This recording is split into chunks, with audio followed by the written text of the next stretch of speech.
It is an incredible display that the County Parks Department puts on at Tillis Park. The first Winter Wonderland was in 1986, and since then, almost 2 million people have driven through this dazzling world of light that has become a St. Louis tradition.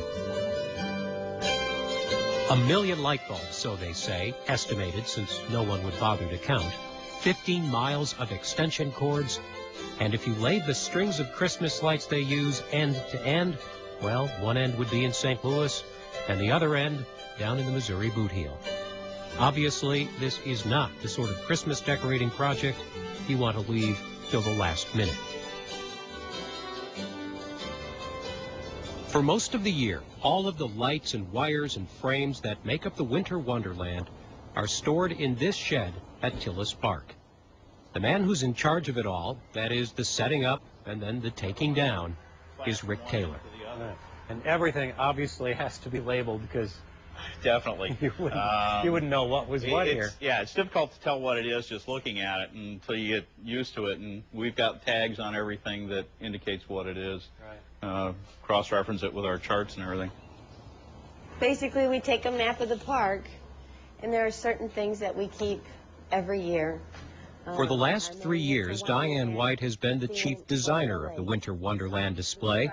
When we came by in September, her plans were pretty well set.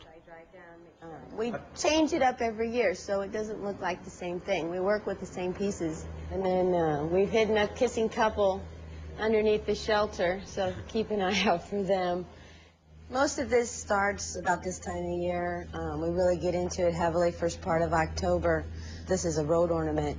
What we do is we bring these in, we plug each piece in, we test it to see if it does light up. If it lights up, good. It goes into a pile that works. If it doesn't light up, we check the bulbs. There could be a broken bulb somewhere, and it's just a simple matter of replacing that. It's a tedious process, finding and replacing bad bulbs or reattaching whole strands if you can't find the problem. But they've been modernizing over the years. They're gradually replacing the old strings of lights with these light ropes, plastic tubes with microbulbs inside. They're easy to attach, and it's easy to replace a bad section. They're more flexible, and they come in a greater range of colors. You know, if you got a gingerbread man, all of a sudden he looks like a gingerbread man rather than being green or something. So we can be a little more true to life in colors. We can be a little more whimsical because of the colors. So here it was early September, just after Labor Day, kids just getting back to school. And Rick Taylor and Diane White are thinking about elves, snowmen, Santas, and reindeer. In some form, we're dealing with it year-round. And it's difficult to wrap your head around the idea of Christmas, you know, in July or August or September. And when October finally rolls in and we get going on this, it's like, okay, here we are, let's do it.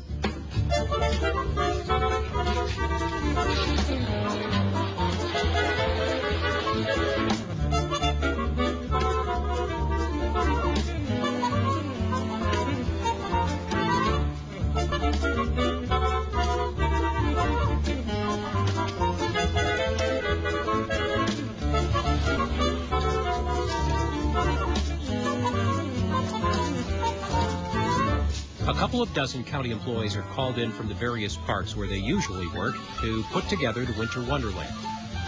The lights they string in the tree, by the way, are always new. It's just too much trouble to take them down and coil them up. So when it's over, they will simply be pulled down and tossed.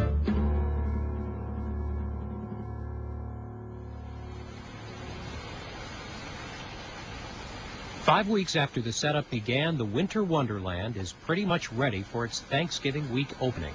They turn everything on early in the morning so Rick and Diane can drive through. They look to see if a piece might be moved a bit here and there to make it look a little bit better. I think we're in pretty good shape. We're pretty satisfied with it. We think we've got a really good show this year. They're also looking for any burned out lights, and they saw a problem with the kissing boy and girl. Well, we have a segment out. Her face is out. Okay, so somewhere in here is either a dead section or bad. There's a short.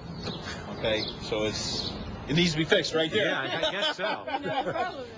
Favorite section? Do you have a favorite section? Favorite section, tripod tree forest. That's the best. We've got probably 200 to 300 little tripod trees, all decorated up. They're all doing something different. And you just pull around the corner and there it is. And I think it's a really neat effect. In the daytime, you know, this looks like absolutely nothing, but at night I'd be stepping into a lake with a flowing river. And look for something new this year at the lake, the jump fish. They worked really hard on this one. It comes in 3 different pieces that light up in succession. Fish comes out of the water, fish is in the air, and then the fish splashes back into the water. Like I say, it doesn't look like anything now, but believe me, when it gets dark, this thing comes to life.